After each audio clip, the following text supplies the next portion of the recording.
Fala pessoal, tudo bem com vocês? A arbitragem decide, o Santos empata no fim e o Corinthians deixa escapar uma vitória. Mas tem muito a falar sobre esse jogo, especialmente sobre alguns destaques positivos. Chega mais, eu sou o Chico Garcia, inscreva-se no canal e vamos junto. Vamos falar desse jogo que eu assisti e eu poderia simplesmente simplificar e dizer que a arbitragem decidiu o jogo e que o Santos chegou ao seu empate no final por conta de um erro da arbitragem, porque isso realmente aconteceu. Lucas Caneto Belotti, o árbitro do jogo, ele foi péssimo a partida inteira, durante os 90 minutos, com cartões exagerados, uma falta de controle, e eu sempre critico isso quando o árbitro ele se esconde atrás do cartão. Muitas vezes, para referendar uma decisão, mostrar personalidade, num lance às vezes brando, ele vai lá e mostra um cartão para tentar mostrar autoridade, e isso normalmente não funciona. Eu já vi grandes árbitros levarem o jogo aqui, ó, no gogó, na conversa, sem muita resenha. Simplesmente num olhar, simplesmente no vamos jogar, o cara ficar cercando lá, irmão, vamos lá e tal, e serem respeitados. Então o cartão não significa você impor respeito, mas é uma arma que o árbitro tem, muitas vezes para se proteger, muitas vezes da própria incompetência. Agora, esse lance especificamente, que decide o confronto, eu vou começar por ele, evidentemente, é inacreditável. Porque é um bote muito claro na bola do Gustavo Henrique, que inclusive tomou um pisão na sequência. Postou, inclusive, na rede social, o tornozelo inchado do pisão que ele tomou. Só que ele poderia ter feito a falta e ter tomado o pisão. O grande problema para mim é a imagem que mostra claramente o Gustavo Henrique dando um bote limpo na bola. Mais grave ainda, porque o lance continua, o Gabriel recebe a bola na entrada da área e chuta por cima. O árbitro concede a vantagem daquilo que ele entende como falta, que não existiu. O lance é concluído, o Gabigol chuta pra fora e o árbitro faz o quê? Não, peraí, foi falta aqui. De uma falta que não existiu. O VAR, infelizmente pelo protocolo, não pode entrar nesse tipo de lance. Mas eu acho até que a FIFA teria que mudar. Eu sei que tem questionamentos sobre isso. Pô, o VAR vai apitar ainda mais o jogo, mas, cara, injustiças seriam corrigidas nesse sentido. A gente está falando de um erro claro e óbvio, mas como não é dentro da área penal, o VAR não pode interferir. Eu até achei que inicialmente ele tivesse dentro da área, porque aí seria mais um erro, né? Porque se ele entendesse como falta, seria pênalti, mas não. Foi fora da área, foi um bote limpo, foi uma jogada totalmente legal do Gustavo Henrique, e eu fico me colocando no lugar do jogador. A injustiça que deve estar sentindo o jogador no momento em que o teu time está vencendo por 1-0, minutos finais, um clássico, num lugar onde ele já jogou, em que ele tá jogando bem, em que ele é um dos líderes do elenco, o capitão, ele vai lá, dá um bote maravilhoso, salva o time, mas de uma forma completamente injusta, o árbitro concede uma falta na entrada da área e o adversário empata. Deve ser desesperador. E foi o que aconteceu. O Hugo Souza falhou? Falhou. Eu não acho que tenha sido frango, peru, uma calamidade. Agora, é uma bola em cima dele. Muito forte, é verdade, mas ela passa da barreira. Não sei se a barreira foi armada de uma forma equivocada. Passa da barreira de uma forma muito forte e ele aceita. Isso é fato. Isso não tem como discutir. É curioso, a gente tá falando de Gabigol versus Hugo. Na Copa do Brasil, o Hugo defendeu um pênalti do Gabigol. Um pênalti, classificando o Corinthians para a final e depois o Corinthians sagrou-se o campeão. Numa falta, o Gabigol fez o gol. Não é curioso isso? Enfim, o Santos empata ali nos minutos finais, quando já pressionava, depois da entrada do Robinho Júnior, que eu acho que, enfim, eu sei que ele é moleque, mas ele tinha que jogar mais nesse time do Santos, hein, Vojvoda? Porque ele faz uma bagunça, ele gera jogo, ele teve um passe errado aqui e ali e tal, né? Mas ele tentou, ele buscou, e no contra-ataque ele é muito veloz, né? E acabou originando a jogada do gol. O Zé Rafael também já estava em campo, o Miguelito, que eu acho que também faz uma bagunça legal, mas entendo até entrar pro segundo tempo, é bom você ter jogadores assim para mudar jogo. Agora, 75 minutos foram do Corinthians. O Corinthians foi superior quase o jogo inteiro. É que o jogo tem 90 minutos e num vacilo, que não foi nem do Corinthians, foi da arbitragem, o Santos acabou empatando. Mas o Corinthians foi dominante, diferentemente do jogo contra o São Paulo, né? Que o Corinthians não foi bem dentro de casa. A gente tá falando de uma partida em que o Corinthians foi muito bem. E numa escalação diferente, porque o Dorival, ele coloca 5 homens no meio-campo, e apenas, teoricamente, o Yuri Alberto no ataque. A gente começa a falar do Corinthians a partir de agora e das escolhas do Dorival. Eu achei diferente. Eu olhei para a escalação e falei, rapaz, que retranca. E não foi o que aconteceu.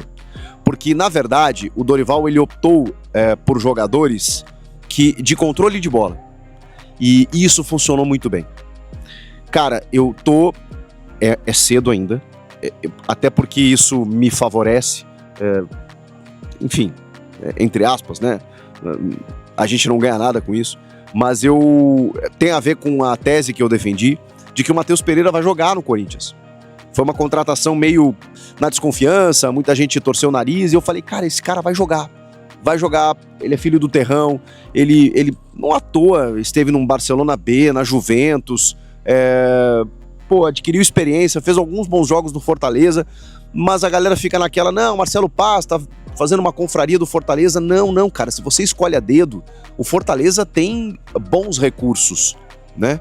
Falei até, fui zoado por um amigo meu, falei alguma coisa sobre um manancial de boas soluções, alguma coisa assim.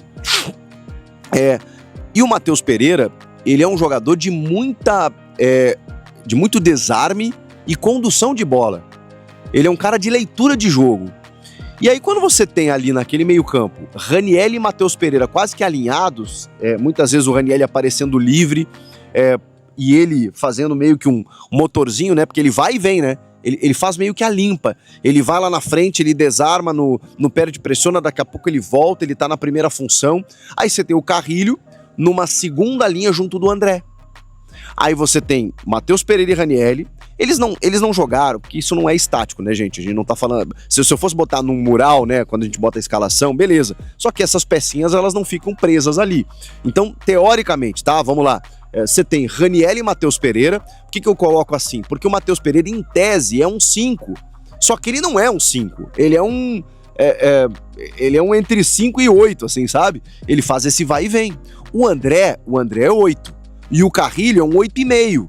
Então, você tem dois jogadores que constroem o teu início de uma forma muito positiva e, além de tudo, tem desarme. Você tem outros dois jogadores que aí correm, especialmente o André, corre e arma o jogo. E o Carrilho, que faz esse controle de bola também e mais, digamos assim, assessorado. Porque a desvantagem do Carrilho hoje é física. Ainda é. A qualidade técnica ninguém discute. Mas você não pode deixar ele sozinho. Quando ele tem o auxílio do André, que faz a correria por ele, deixa a bola só limpa para ele poder distribuir o jogo, e o Bidon ainda flutuando, cara, funcionou.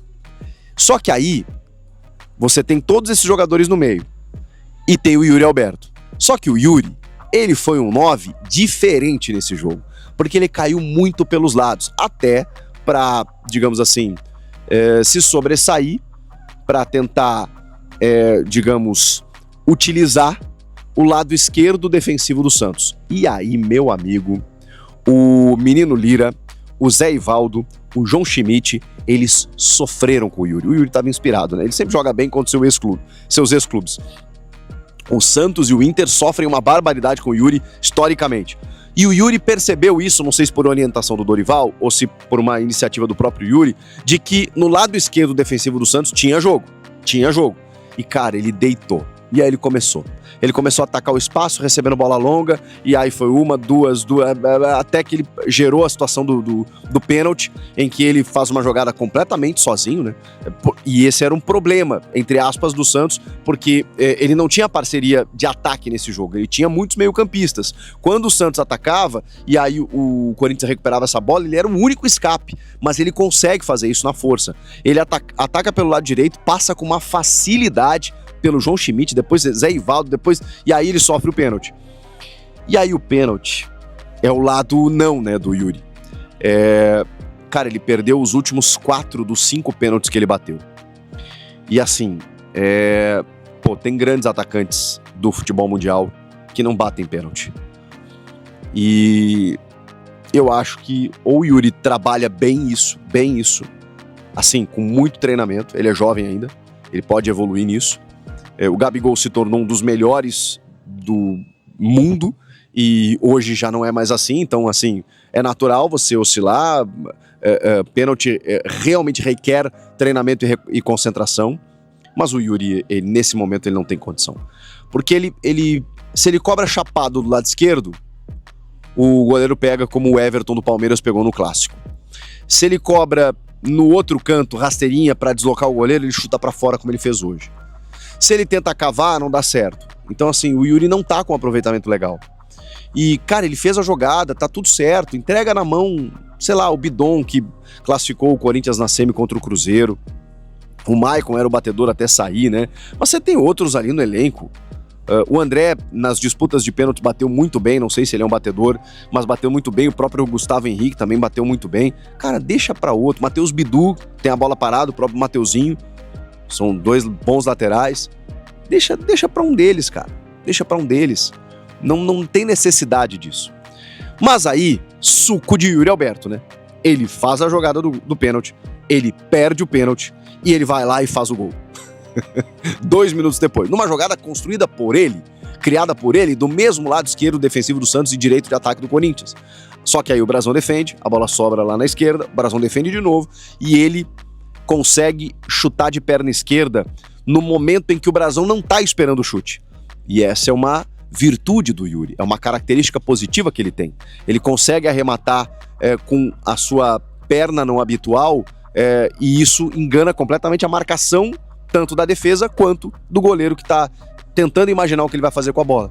1-0, Corinthians, gol do Yuri Alberto. Corinthians dominante, poderia ter construído outros gols ainda no primeiro tempo. No segundo tempo, o contra-ataque se ofereceu ainda mais pro Corinthians. O Corinthians teve algumas chances. Tem uma com o Matheus Bidu pelo lado esquerdo, assim, que é uma bola difícil até. Ele tem um mérito de dominar ela, porque o marcador passa por ela e ela vem meio que no susto e ele consegue dominar na frente dele. E ele tem o campo para correr. Só que ele avança e desperdiça. O Yuri teve uma chance pelo lado esquerdo também no primeiro tempo, assim. Enfim, o Corinthians desperdiçou muitos gols. O Dorival demorou pra mexer? Cara, não sei se ele demorou, não sei se ele mexeu errado também, porque aí ele põe o Vitinho, ele põe o Garro, né, no lugar do Carrilho, não vejo como... E aí, né, o Bidon acaba sendo ali um assessor de meia, né, aí você tem 2 meias ali, ele, o Bidon e o Garro, aí você coloca o Charles no lugar do Matheus Pereira, e eu acho que o Matheus Pereira, repito, né, enquanto esteve em campo, fez um excelente jogo pelo Corinthians. Os laterais indo muito bem também, o sistema funcionou. Claro, você tem que mexer no time. Você tá falando de ainda começo de temporada, quarto, quinto jogo. Tá no começo, 2 clássicos já disputados, Brasileirão que começa na quarta-feira. É loucura, gente, é loucura. Então natural que você, né, ainda não tem Memphis. O Garro entrou só no segundo tempo hoje, né? Nem sei se hoje ele é titular do Corinthians, acho que vale debate. Enfim, natural que ele fizesse ali algumas mexidas, algumas mudanças. O Gabriel Paulista também entrou no final ali pra meter 3 zagueiros ali e se segurar. O Corinthians tentou se segurar muito cedo. Cara, o jogo tava controlado. E o resultado só não veio por conta de um erro da arbitragem. Então, como é que eu vou criticar a estratégia, o time, os jogadores, o Dorival? Hoje não dá. Hoje eu não consigo. Eu me sentiria constrangido aqui.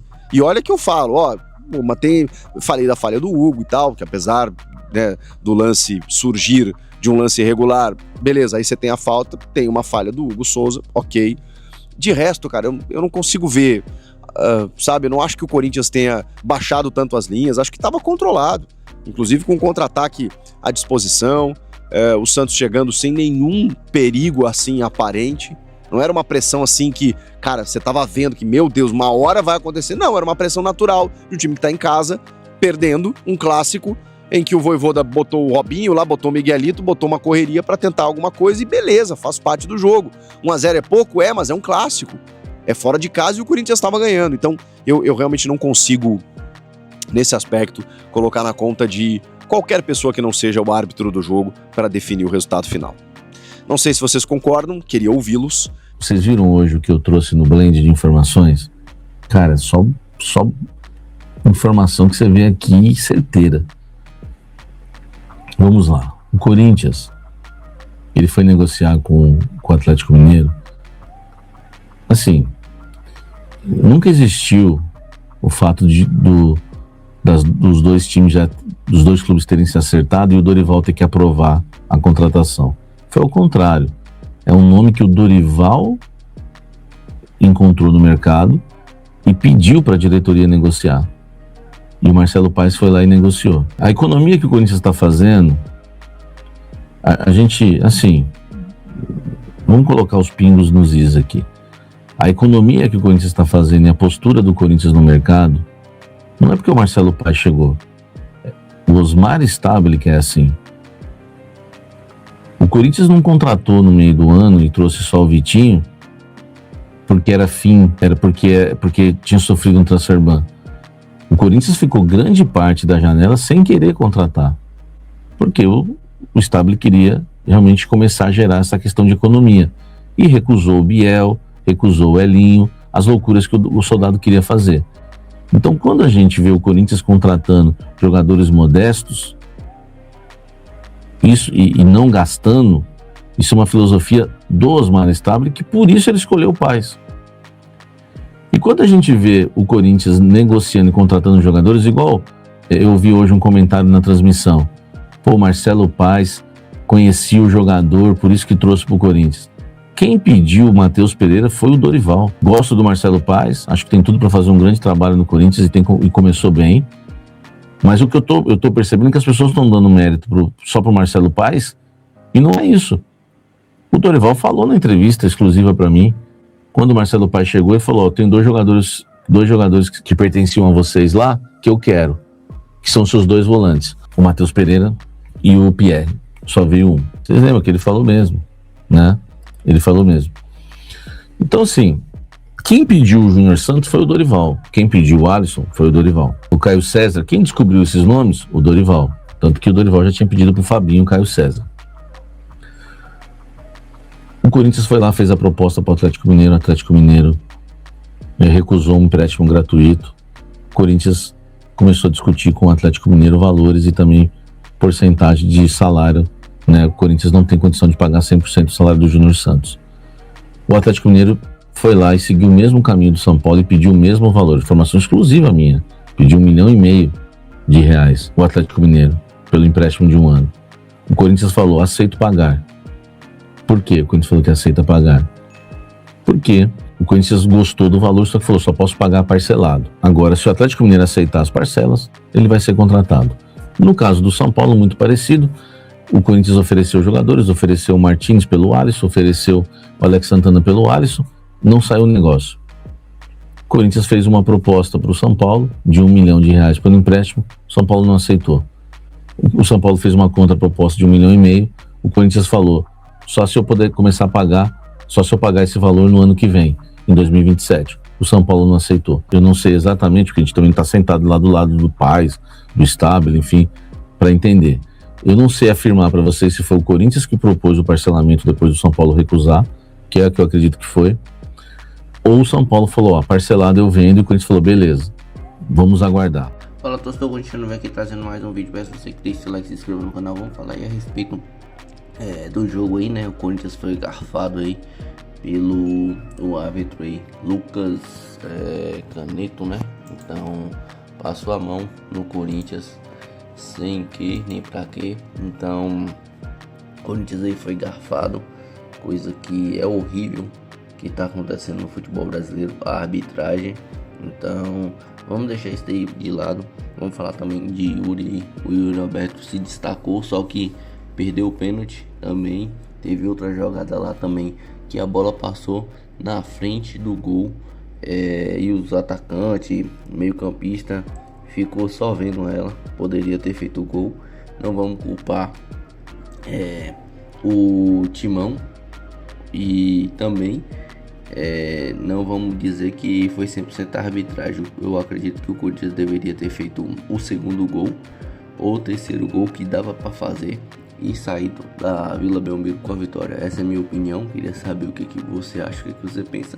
E também vamos trazer aí a respeito dos dois jogadores aí que está no radar do Timão, e o Júnior Santos e o Alisson, né, do São Paulo. Acredito que seria duas boas contratações aí. Espero que seja concretizado. essa contratação. O Júnior Santos aí, jogador que o Dorival viu e quer, o Alisson também. Então, duas opções aí para o Timão. Acredito que esses reforços aí pode deixar o Corinthians mais forte. Deixa seu like, comenta nesse vídeo. Tamo junto, forte abraço e vai Corinthians!